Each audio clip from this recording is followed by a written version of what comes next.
बिस्मिल्लाहिर्रहमानिर्रहीम, अस्सलाम वालेकुम। आप देख रहे हैं मुझे मेरे यूट्यूब चैनल पर और मैं मुज़म्मिल अवान हूँ। इमरान खान साहब के खिलाफ जी तोशाखाना केस का फैसला तो आ चुका है, लेकिन इस फैसले के बाद असल इम्तहान शुरू होने जा रहा है इमरान खान साहब की सियासत का।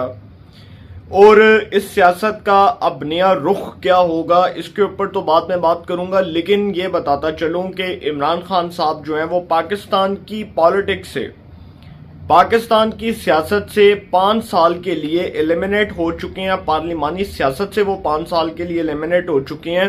और बहुत से लोग जो ये सवाल उठा रहे थे, बहुत से लोग जो ये सवाल कर रहे थे कि क्या इमरान खान साहब को 5 साल के लिए डिस्क्वालीफाई किया गया या उनको अगली असेंबली की मुद्दत तक डिस्क्वालीफाई किया गया, या वो अगली टर्म में क्वालिफाई कर सकते हैं कि जो अगले इंतखाबात नए साल के अंदर जो अगले इंतखाबात होंगे, क्या वो इमरान खान साहब अगली टर्म के लिए क्वालिफाई कर सकते हैं? सर बिल्कुल नहीं कर सकते। उसकी वजह यह है कि ये जो इमरान खान साहब की डिस्क्वालिफिकेशन है, ये अब तक का जो फैसला है उसके मुताबिक ये 5 साल की डिस्क्वालिफिकेशन है।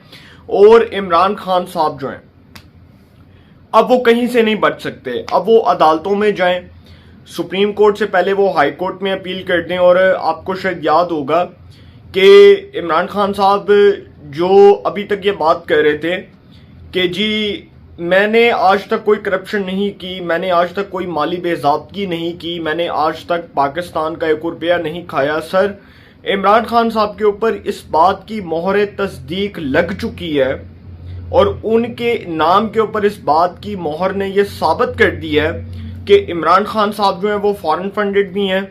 इमरान खान साहब जो है वो तोशाखाना में सर्टिफाइड चोर भी साबित हुए। और उनको अब जो गड़ी चोर कहा जा रहा है, जिस तरह सोशल मीडिया के जितने भी एप्लीकेशंस हैं, पब्लिक प्लेटफॉर्म्स हैं, वहां पर हैशटैग्स ट्वीट्स किए जा रहे हैं, इमरान खान साहब के खिलाफ पोस्ट किए जा रहे हैं। और ये भी बताया जा रहा है कि इमरान खान साहब ने किस तरह तोशाखाना के सरकारी तहाइफ बेचे, करोड़ों की मालियत में बेचे। और उसके बाद वो जो सरकारी तहाइफ तोशाखाना के जमा होने थे, जो हुक्मरानों का फर्ज होता है कि वो सरकारी तहाइफ जो उनको मिलते हैं बैरून ममालिक, जितने भी लोग उनको सरकारी तहाइफ देते हैं, तो उनका ये फर्ज होता है कि वो सरकारी जो तहाइफ हैं वो तोशाखाना के उनको जमा करवाएं। और उसके बाद ये जो कौम का पैसा, ये कौम का ही पैसा था ना, ये जो इमरान खान साहब अभी तक ये बात कर रहे थे कि जी ये मेरा पैसा, मेरी मर्जी, भाई आपने कौम के पैसे का बेदरेग इस्तेमाल किया। आप तोशाखाना में सर्टिफाइड चोर साबित हुए। इलेक्शन कमीशन ऑफ पाकिस्तान ने आपको करप्ट प्रैक्टिस का मुर्तकिब करार दिया। और इमरान खान साहब के खिलाफ आपको पता है ये जो फैसला है ये बहुत सख्त फैसला है, इसके कॉन्सिक्वेंसेस बड़े संगीन होंगे, इसके असरात बड़े दूरस असरात जो हैं वो मुरतब होंगे। और इमरान खान साहब बज़ाहिर कहीं से भी बचते नजर नहीं आ रहे। और वो लोग जो अभी तक बड़ी बेचैनी में और बड़ी मायूसी में मुब्तला हैं कि इमरान खान साहब को कहीं अदालत जो है वो उनको अहल ना करार दे दे। सर उनको अहल करार देने का जवाज ही नहीं बनता। आप मुझसे ये पूछें कि क्यों नहीं बनता, उसकी वजह यह है कि अदालत में 2 चीजें डिस्कस होनी है। कानूनी निकात जो हैं वो 2 पॉइंट्स डिस्कस होने हैं। सबसे पहला पॉइंट ये डिस्कस होना है कि इमरान खान साहब ने जो सरकारी तहाइफ बेचे हैं ये क्या कौम की इमानत नहीं थे। सबसे पहले तो ये डिस्कस होगा, इसके ऊपर अदालत इमरान खान साहब से पूछेगी कि भाई आपने किस तनाजुर के अंदर ये बात की है और आप क्यों इलेक्शन कमीशन ऑफ पाकिस्तान के फैसले को इस बुनियाद के ऊपर चैलेंज करें कि मेरी नाअहली की इस्तदा को कल अदम करार दे दिया जाए। आप ये बताएं कि आपने ये तोहफे क्यों बेचे। सबसे पहले तो इमरान खान साहब को अदालत में ये बताना पड़ेगा। जो हाई कोर्ट में उन्होंने अपील की और इस्लामाबाद हाई कोर्ट ने पीर के दिन इसकी समाअत करनी है और फौरी तौर पर इमरान खान साहब की जो दरखास्त है उसको समाअत के लिए मुकर्रर करने की जो इमरान खान साहब की इस्तदा है उसको मुस्तरद कर दिया गया और ये पीर वाले दिन इस केस की समाअत होगी। दूसरी बात, फिर जो दूसरा नुक्ता उठेगा वो ये उठेगा कि इमरान खान साहब के ऊपर अदालत ये ऑब्जेक्शन लगा सकती है कि भाई ये जो सरकारी तहाइफ तोशाखाना के जमा होने होते हैं, जिनको आपने जमा करवाना था, इनको आपने एक, मैं उसका नाम नहीं लेना चाहता वो, क्योंकि वो भी वैसे एक बदनामे ज़माना है जिसके थ्रू इमरान खान साहब ने ये बेचे, तहाइफ बेचे और साकिब निसार साहब के दौर से उसकी कहानियां शुरू होती हैं और अब जाकर उसकी कहानियां खुल रही हैं। तो इमरान खान साहब से ये भी पूछा जाएगा कि भाई आपने जो सरकारी तहफ़ बेचे हैं, महंगे दामों बेचे हैं, ये तो पैसा कौम की इमानत था, आप ये बताएं कि आपने ये क्यों बेचे। और फिर इमरान खान साहब ने अपने असासों के अंदर इस चीज़ को जाहिर ही नहीं किया कि जो तोहफे, जो तहफ़ उन्होंने बेचे, जो तहफ़ उनको मिले, जो तहफ़ उनको तोहफे के तौर पर मिले, उन तहफ़ को जी उन्होंने महंगे दामों बेच दिया और वो पैसा उन्होंने अपनी जेब में रख लिया। या तो होता ना कि वो पैसा वो सरकारी तौर पर जमा करवाते, वो पैसा भी जमा नहीं करवाया। इमरान खान साहब जो हैं इन 2 से 3 नकात के ऊपर बड़ा बुरा फंसने वाले हैं अदालत के अंदर, और अदालत के अंदर जब ये चीज़ें आएंगी तो इमरान खान साहब के ऊपर ऑब्जेक्शंस लगेंगे। और दूसरी बात ये कि जो इमरान खान साहब के खिलाफ इलेक्शन कमीशन ऑफ पाकिस्तान ने फौजदारी कार्रवाई का हुक्म दिया है, इस हुक्म के तहत इमरान खान साहब के खिलाफ जो अब प्रोसीडिंग्स चलनी है, कार्रवाई होनी है इस्लामाबाद हाई कोर्ट में। अगर ये केस नहीं टिकता, इस्लामाबाद हाई कोर्ट इसको फारिग कर देती है या ये सुप्रीम कोर्ट में जाता है, और सुप्रीम कोर्ट में ही चूंकि इमरान खान साहब के पास अब ये अपील का राइट है कि वो हाई कोर्ट में अपील करते हैं, यहाँ से रिजेक्ट होती है तो सुप्रीम कोर्ट जाते हैं, सुप्रीम कोर्ट में ये केस सुना जाता है, तो फिर इमरान खान साहब के लिए एक सबसे बड़ा प्रॉब्लम ये खड़ा होने जा रहा है कि इमरान खान साहब को अब अदालत को इस बात पर मुतमिन करना होगा कि जो उनकी नाअहली है लीगली तौर पर, कानून के मुताबिक, वो गलत है। ये पॉइंट इमरान खान साहब को अदालत के सामने ये एक अहम नुक्ता रखना पड़ेगा और बताना पड़ेगा कि जी मुझे गलत तरीके से डिस्क्वालीफाई किया गया, चूंकि इमरान खान साहब ने अपने असासों में इस चीज को जाहिर नहीं किया कि उन्होंने तहफ़ जो है वो महंगे दामों बेचे और वो पैसा उन्होंने हड़प किया, वो पैसा उन्होंने अपनी जेब में डाला। ये चीजें जो है सर ये खुल रही हैं, अदालत के सामने आनी है, डिस्कस होनी है। ये एक एक पॉइंट जो है, ये लीगल पॉइंट, ये अदालत की आंखों के सामने आएगा और इसमें इमरान खान साहब जो हैं उनको कौन बचा सकता है। पहली बात तो ये है कि ये जो सोच रहे हैं लोग कि ये तो केस ही कोई नहीं है, इसको तो अदालत ने उड़ा के बाहर, सर ये केस फॉरेन फंडिंग के केस से भी बड़ा केस है और इमरान खान साहब के ऊपर ये धब्बा लग चुका है। आप यकीन करें कि हम कहते थे ना कंटेम्प्ट ऑफ कोर्ट की जो प्रोसीडिंग्स हो रही हैं इस्लामाबाद हाई कोर्ट के अंदर, उस केस में तो इमरान खान साहब ने बचना ही नहीं है सर, वो तो कोई केस ही नहीं था। उसमें तो इमरान खान साहब ने जो गंदी और बेहुदा और गलीज जुबान इस्तेमाल की जज ज़ेबा चौधरी साहिबा के खिलाफ, उसमें तो अदालत ने बहुत नरम रवैया इख्तियार किया और इमरान खान साहब को मौका दिया कि इमरान खान साहब इंसान के बच्चे बन जाए, बंदे के पुत्र बन जाएं और वो राह रास्त के ऊपर आ जाएं, लेकिन वो राह रास्त के ऊपर नहीं आए। उसकी वजह यह है कि वो अभी तक ये कौम को भाषण दे रहे थे कि मेरी तो फैन फॉलोइंग बहुत है, कोई मुझे हाथ नहीं लगा सकता, कोई मुझे जेल में नहीं डाल सकता, कोई मुझे सजा नहीं दे सकता, कोई मेरा बाल विंगा नहीं कर सकता, कोई जो है वो मेरी आंखों में आंखें डाल के बात नहीं कर सकता। तो सर इमरान खान साहब जो हैं वो अपने अंजाम को पहुंचे हैं। आप ये मुझसे पूछें तो मैं आपको सच बताऊं कि जो घड़ा उन्होंने खोदा था अपने मुखालफिन के लिए, उस घड़े में खुद जाके गिर गए हैं और अब रस्सी से उनको पकड़कर बाहर निकालने की कोशिश की जा रही है।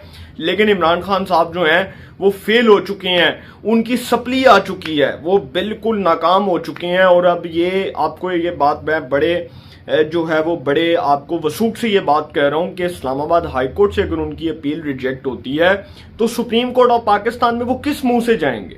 अगर इस्लामाबाद हाई कोर्ट, तो पहली बात है कि इसको इस्लामाबाद हाई कोर्ट तो तब जायज करार देगी ना इमरान खान साहब के इस मौकफ को, जब ये साबित होगा कि इमरान खान साहब ने कोई सही काम किया। इसमें तो इमरान खान साहब चोर साबित हुए हैं, इसमें तो इमरान खान साहब के ऊपर मोहर लग चुकी है कि उन्होंने बददियानती की, डिसऑनेस्ट हैं, बेईमान है, वो सादिक और अमीन नहीं रहे। और आप यकीन करें कि मुझे ये बात करते बड़ा अफसोस होता है कि इमरान खान को जिस साबिक चीफ जस्टिस ने सादिक और अमीन करार दिया था, आज वो शख्स को बुलाकर पूछा जाए कि भाई तुमने किस हैसियत में इस शख्स को सादिक और अमीन करार दिया।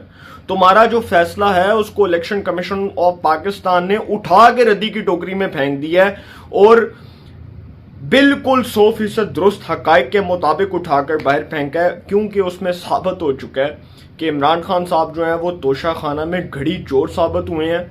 उसके बाद वो फॉरेन फंडेड हैं। फॉरेन फंडेड तो वो ऑलरेडी है ना। अगस्त में जो फैसला आया इलेक्शन कमीशन का ममनुआ फंडिंग से मुतल्लिक, उसमें तो इमरान खान साहब फारग थे, खुडे लाइन थे। मैंने आपको बताया था कि ये फैसला इनके खिलाफ आना है, लेकिन सर ये जो फैसला आया इसमें इमरान खान साहब की डिस्क्वालिफिकेशन 5 साल से कम नहीं है। और आपको एक और बात बताऊं कि इमरान खान साहब को आगे इस केस के अंदर जुर्माना भी होगा और कैद भी हो सकती है, सजा भी हो सकती है, उनको जेल में भी डाला जा सकता है, क्योंकि जो फौजदारी कार्रवाई होनी है वो बड़ी खतरनाक कार्रवाई है। और इमरान खान साहब ने चूंकि बेवकूफ़ बनाया इलेक्शन कमीशन को, और इलेक्शन कमीशन जिसके पास तमाम अरकाने असेंबली के असासों की तफसीलात होती हैं जो उनकी ऑफिशियल वेबसाइट के ऊपर आती हैं, तो कोई भी रुकने असेंबली अगर इलेक्शन कमीशन ऑफ पाकिस्तान में अपने असासों की गलत इंफॉर्मेशन देता है, गलत तफसीलात देता है, गलत हकाइक रखता है, गलत चीज़ें हकाइक के तौर पर रखता है, तो वो डिस्क्वालीफाई होता है आइन के आर्टिकल 62(1)(f) के तहत। और 62(1)(f) का मतलब है फॉर एवर डिस्क्वालिफिकेशन। यहाँ पर चूंकि इमरान खान साहब जो हैं उनके खिलाफ इलेक्शन कमीशन ऑफ पाकिस्तान का जो तहरीरी फैसला आया, उसके बाद अब तफसीली फैसले का इंतजार किया जा रहा है। और जो तफसीली फैसला है उसमें इमरान खान साहब की जो डिस्क्वालिफिकेशन है, जो मैं आपको बड़े वसूख से ये बात कर रहा हूं कि 5 साल से कम नहीं लिखी होगी, और तफसीली फैसले में ये लिख दिया जाएगा कि इमरान खान साहब जो हैं उनको 5 साल के लिए डिस्क्वालीफाई करार दिया जाता है। और उनको जिस कानून के तहत इमरान खान साहब को डिस्क्वालीफाई किया गया ना, आप यकीन करें कि ये एक बड़ा शर्मिंदगी का मुकाम है इमरान खान साहब के लिए कि उनको इलेक्शन एक्ट 2017 का भी इसमें हवाला दिया गया, और उसके बाद 63(1)(p) उसकी जो एक शिक है उसके तहत इमरान खान साहब को नाअहल करार दिया गया। अब ये इबहाम दूर हो जाएगा। और ये जो कह रहे हैं कि जी अगली असेंबली की मुद्दत तक वो नाअहल है, नहीं सर, अभी ये केस चलना है। ये केस बहुत खतरनाक है, बड़े संगीन असरात इसके निकलने हैं।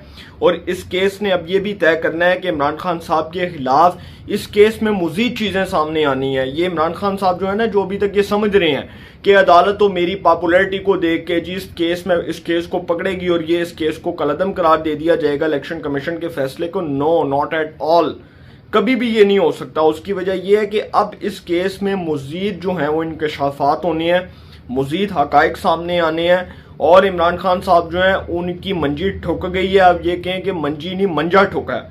इमरान खान साहब के ऊपर जो इल्जामात हैं, जो उनके ऊपर जो इल्जामात लगे हैं, वो इल्जामात अब नहीं धुल सकते। वो सर्फ एक्सल यूज कर लें, ब्राइट यूज कर लें, साइनलाइट यूज कर लें, उसके बाद कोई भी वॉशिंग पाउडर यूज कर लें, अब इमरान खान साहब के किरदार के ऊपर जो इल्जामात लगे हैं, जो जंग लगा है उनके किरदार के ऊपर, अब वो जंग के जो वो दाग हैं वो नहीं धुल सकते। ये तो बात सच्ची साबित हो गई। फिर उसके बाद इमरान खान साहब जो हैं उनके केस के अंदर ये जो बहुत से लोगों ने ये बात की थी कि इलेक्शन कमीशन को जी कोई अदालती इख्तियारात नहीं है, इलेक्शन कमीशन ये फैसला नहीं दे सकता। और मैं बहुत से उन लोगों के नाम इसलिए नहीं लूंगा क्योंकि मैं जर्नलिस्टिक टर्म्स को सामने रखते हुए मैं उन लोगों का नाम लेना पसंद नहीं करता जो टीवी स्क्रीन्स की जीनत बनते हैं, जो बिला वजह टीवी के ऊपर आके, वो बहुत से माहिर कानून उनको पता है, बहुत अच्छे तरीके से पता है। तो इस तरह के लोगों के ऊपर बात करना वैसे भी वक्त का ज़िया है, वेस्टेज ऑफ टाइम है। तो वो लोग जो ये बात कर रहे हैं कि जी इलेक्शन कमीशन को अदालती इख्तियारात हासिल नहीं है, मैं आपको एक बात बताता चलूं कि फरवरी के अंदर, इस साल फरवरी के अंदर इलेक्शन कमीशन ऑफ पाकिस्तान ने फैसल वाडा के खिलाफ नाअहली का फैसला सुनाया और उनको ताहयात नाअहल करार दे दिया। इल्ज़ाम ये था कि उन्होंने इलेक्शन कमीशन में गलत जो है वो तफसीलात जमा करवाई, गलत जो है वो तफसीलात इलेक्शन कमीशन को बताते रहे, उनको बेवकूफ़ बनाने की कोशिश की। वो जो एक होता है, क्या कहते हैं उसको, वो मेरे जहन में नहीं आ रहा, एक वो जो होता है, एक एविडेंस होता है, वो जो सबूत के तौर पर दिया जाता है इलेक्शन कमीशन को, वो भी गलत था। और बाद नज़र में मुझे याद है उनका बयान हल्फी, उनका जो बयान हल्फी था वो भी झूठा था, बाद नज़र में वो भी झूठा था। तो इलेक्शन कमीशन में जी ये जो फैसल वाडा केस का फैसला था, ये इलेक्शन कमीशन ऑफ पाकिस्तान ने ही सुनाया था। Chief election commissioner Sikandar Sultan Raja ने सुनाया था। और इस केस में शायद आपको याद होगा कि ये जो केस था, इसमें इस्लामाबाद हाई कोर्ट के जज जस्टिस मियां आमिर फरूक, इंतहाई काबिल एहतराम जज, उन्होंने ये फैसला दिया था कि बादियुन नज़र में फैसल वाडा का बयान हल्फी झूठ है और हम इलेक्शन कमीशन ऑफ पाकिस्तान को ये केस दोबारा से रेफर कर रहे हैं, भिजवा रहे हैं और वो इस केस का फैसला करे। अब जो बहुत से बेवकूफ़, अहमक, जाहिल, अनपढ़ और बहुत से ऐसे लोग जो अक्ल से पैदल हैं, जो ये कहते हैं कि जी इलेक्शन कमीशन को कोई अदालती इख्तियारात हासिल नहीं है। सर, इलेक्शन कमीशन को अदालती इख्तियारात हासिल हैं। वो एक अदालत की हैसियत रखता है इदारा, और वो इदारा फैसला कर सकता है, क्योंकि उसने फैसल वाडा को जहां पर ताहयात नाअहल करार दिया, वहीं पर इलेक्शन कमीशन ऑफ पाकिस्तान ने पीटीआई के उन 25 मुनहरिफ अरकान को भी डी सीट किया जिन्होंने हमजा शहबाज साहब के हक में वोट दिया, जिन्होंने पार्टी पॉलिसी से इनहराफ किया। तो इमरान खान साहब को जो नाअहल करार दिया गया है, ये कानून के मेरिट्स के ऊपर पूरा उतरते हुए ये फैसला जारी किया गया है, और इस फैसले में कोई इबहाम नहीं है, कोई इसमें जो है वो तजाद नहीं है, कोई कंट्रोवर्सी नहीं है, बल्कि ये फैसला आइन और कानून के मुताबिक आया, आइन और कानून के बुनियादी असूलों के मुताबिक, उसके बुनियादी प्रिंसिपल्स के मुताबिक आया। और अब ये केस जो है ये जब इस्लामाबाद हाई कोर्ट में और सुप्रीम कोर्ट में सुना जाएगा, तो आप यकीन करें कि इसमें इमरान खान साहब के चेहरे की हमाइयाँ उड़ जाएंगी और बहुत सी चीज़ें खुल के सामने आने जा रही हैं। बल्कि आप ये कहें कि इमरान खान साहब अब फारिग हैं, 5 साल तक वो पाकिस्तान के पॉलिटिकल सिस्टम से एलिमिनेट हैं, अब वो नहीं लड़ सकते इलेक्शन। उसकी वजह यह है कि ये केस बड़ा बुरा फंसा चुका है उनको, और इस केस में कोई भी इमरान खान साहब को नहीं बचा पाएगा। उसकी वजह यह है कि ये केस जिन बुनियादों के ऊपर खड़ा हुआ है, जिन स्ट्रॉन्ग ग्राउंड्स के ऊपर खड़ा हुआ है, वो जो मजबूत बुनियादें हैं उसको अब कोई हिला नहीं सकता। तो अपनी राय का ज़रूर इजहार कीजिएगा, कमेंट्स में ज़रूर इजहार कीजिएगा। इंशाल्लाह जी एक नए सेगमेंट के साथ फिर मुलाकात होगी। अपना बहुत ख्याल रखिएगा। आला निगहबान।